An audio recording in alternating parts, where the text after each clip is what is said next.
بسم اللہ الرحمن الرحیم۔ السلام علیکم ورحمۃ اللہ وبرکاتہ۔ ایک بھائی نے سوال پوچھا، وہ کہتے ہیں کہ میں عشاء کی نماز پڑھنے کے لیے مسجد میں جب حاضر ہوا تو امام صاحب اس وقت چوتھی رکعت کے قیام کے اندر کھڑے تھے، یعنی انہوں نے پہلی 3 رکعتیں جو ہے ان کو پڑھ لیا تھا، تو چوتھی رکعت کے قیام میں امام صاحب کھڑے تھے، میں جا کے چوتھی رکعت میں ان کے ساتھ ملا۔ اب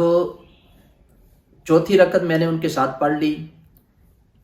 اب مجھے یہ بتا دیں کہ جو چوتھی رکعت کے بعد قعدہ خیرہ میں ان کے ساتھ بیٹھا، اس میں میں نے اتحیات صرف تشہد پڑھنا تھا یا مکمل پڑھنی تھی،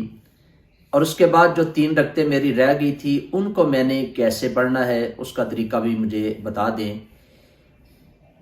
تو یہ ایک بھائی نے بڑا ہی خوبصورت سوال پوچھا ہے۔ اکثر یہ جو نماز پڑھنے کے لیے جماعت کے لیے ہمارے ساتھی آتے ہیں تو ان کو اس مسئلے کا نہیں پتہ ہوتا، نہ پتہ ہونے کی وجہ سے وہ نماز کے اندر جو ہے وہ ان کو پتہ نہیں کہ اب ہم نے جو پہلی رکعتیں چھوٹی ہیں اس کے اندر کیا پڑھنا ہے۔ تو میں کوشش کروں گا کہ بالکل آسان طریقے سے آپ کو یہ بات سمجھانے کی کہ ہم نے وہ باقی رکعتیں جو رہ گئے ان کو کیسے ہم نے ادا کرنا ہے۔ بھائی کا یہ سوال ہے کہ وہ جب آئے تو انہوں نے چوتھی رکعت امام صاحب کے ساتھ پائی ہے۔ تو اس بات کو اپنے ذہن کے اندر رکھیں کہ جب بھی آپ مسجد کے اندر آتے ہیں، اگر 4 رکعتوں والی نماز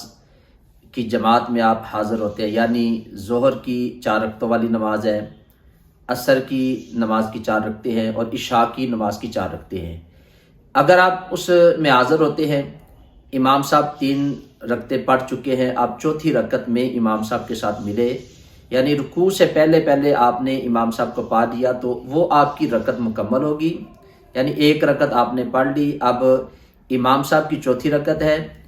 تو آپ پہلی رکعت آپ کی ہے تو آپ امام صاحب کے ساتھ ملے، تو اب امام صاحب کیونکہ چوتھی رکعت میں قعدہ اخیرہ کے اندر تشہد بھی پڑھیں گے،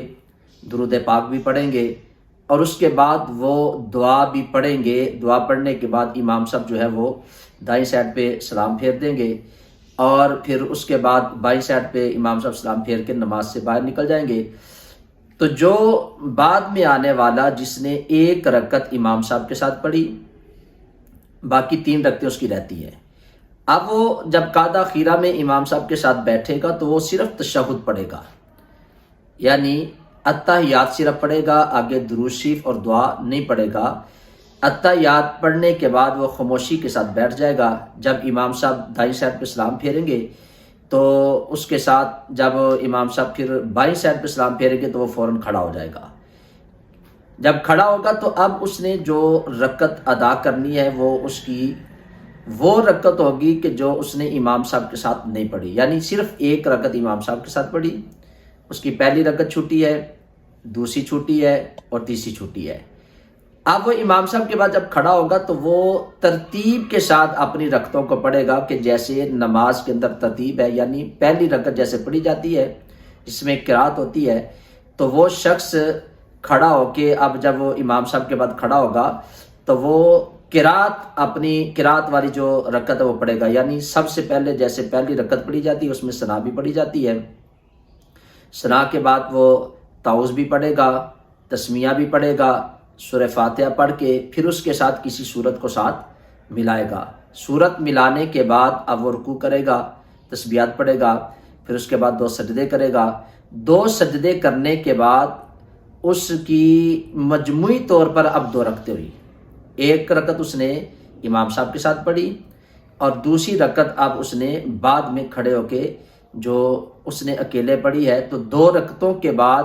جو فرض 4 رکعتوں والے فرض ہیں اس کی 2 رکعتوں کے بعد تشہد میں بیٹھنا یہ واجب ہوتا ہے، تو وہ اب دوسری رکعت میں تشہد میں بیٹھے گا اور صرف اس میں تشہد ہی پڑھے گا، یعنی اتحیات پڑھے گا، عبدو و رسول پڑھ کے پھر وہ تکبیر لگا کے کھڑا ہو جائے گا۔ اب اس کی جو امام صاحب کے بعد جو چھٹی تھی وہ 3 رکعتیں تھی، 1 اس نے پڑھ لی، 2 اس کی رہتی ہیں، دوسری اور تیسری۔ اب وہ جیسے دوسری رکعت پڑھی جاتی ہے اس کو پڑھے گا، یعنی اس میں کھڑے ہو کے بسم اللہ سے پڑھے گا، پھر اس کے بعد سورہ فاتحہ پڑھے گا، سورہ فاتحہ کے ساتھ کسی سورت کو ملائے گا۔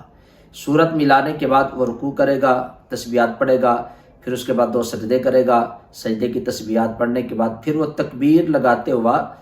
پھر وہ کھڑا ہو جائے گا۔ اب اس کے بعد جو اس کی تیسری رکعت چھوٹی تھی امام صاحب کے، جو اس نے ساتھ نہیں پڑھی تھی، ایک اس نے امام صاحب کے ساتھ پڑھ لی تھی، اب اس کی بظاہر یہ اس کی تیسری رکعت وہ ہے جو اس کی چھوٹی ہیں، اور امام صاحب کی رکعت ڈال کے وہ 4 رکعتیں پوری ہو جائیں گی۔ تو پہلی 2 رکعتیں جیسے ہم عام روٹین کے مطابق پڑھتے ہیں، ثنا بھی پڑھی، سورہ فاتحہ پڑھی اور اس کے ساتھ کوئی صورت ملائی، دوسری رکعت میں سورہ فاتحہ پڑھی، ساتھ صورت ملائی، اور تیسری رکعت جو فرضوں کی ہوتی ہے اس میں صرف سورہ فاتحہ پڑھی جاتی ہے۔ اب وہ شخص جو ہے وہ کھڑا ہو کے وہ صرف سورہ فاتحہ پڑھے گا،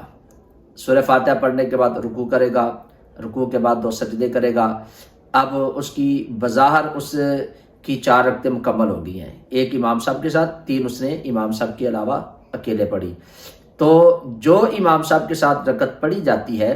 اس کے علاوہ ہم نے دیکھنا ہے کہ کتنی رکعتیں ہیں۔ اگر وہ 2 رکعتیں تھی تو ترتیب کے ساتھ 2 رکعتیں پڑھی جائے گی، پہلی اور دوسری، یعنی تیسری چوتھی امام صاحب کے ساتھ پڑھی گئی، پہلی دوسری چھوٹی تھی، وہ امام صاحب کے بعد کھڑا ہو کے پہلی اور دوسری پڑھے گا۔ اگر امام صاحب کے ساتھ اس نے 1 پڑھی، 3 چھوٹ گئی تھی، تو ترتیب کے ساتھ وہ ان 3 رکعتوں کو پڑھے گا، پہلی رکعت جیسے پڑھی جاتی ہے ویسے پڑھے گا، پھر اس کے بعد جو دوسری رکعت پڑھی جاتی ہے ویسے پڑھے گا، اس کے بعد تیسری رکعت جو ہے وہ پڑھے گا۔ تو اب اس میں صرف سورہ فاتحہ پڑھ کے وہ رکوع کرے گا، 2 سجدے کرے گا، اور آخری اتحیات میں بیٹھے گا، مکمل اس میں اتحیات پڑھے گا، درود پاک پڑھے گا، اور اس کے بعد وہ دعا پڑھنے کے بعد سلام پھیر کے نماز سے باہر نکل جائے گا۔ تو یہ ایک بھائی نے مسئلہ پوچھا تھا تو اس کا جواب میں نے دے دیا ہے۔ مجھے امید ہے کہ میرے بھائی کو اس بات کی سمجھ آ گئی ہوگی۔ اس ویڈیو کو آگے ضرور شیئر کر دیا کریں۔ یہ وہ مسائل ہیں جو روزمرہ ہماری زندگی کے اندر ہمیں درپیش آتے رہتے ہیں۔ ہم جماعت کے ساتھ نماز پڑھتے ہیں تو ان مسائل کو ہمیں سیکھنا چاہیے، اور اس ویڈیو کو آگے شیئر کر دیں۔ اگر آپ کے توسل سے کوئی بھائی بھی اس کو دیکھے گا، اس کا یہ مسئلہ درست ہو جائے گا، غلطی ٹھیک ہو جائے گی، تو انشاءاللہ اللہ رب العزت کی بارگاہ سے آپ کو بھی اجر ملے گا، اور مجھے بھی اس بات کا اجر اللہ تعالیٰ کی بارگاہ سے ملے گا۔ اللہ تعالیٰ ہم سب کو ان شرعی مسائل کو سیکھنے کی توفیق عطا فرمائے۔ السلام علیکم ورحمۃ اللہ وبرکاتہ۔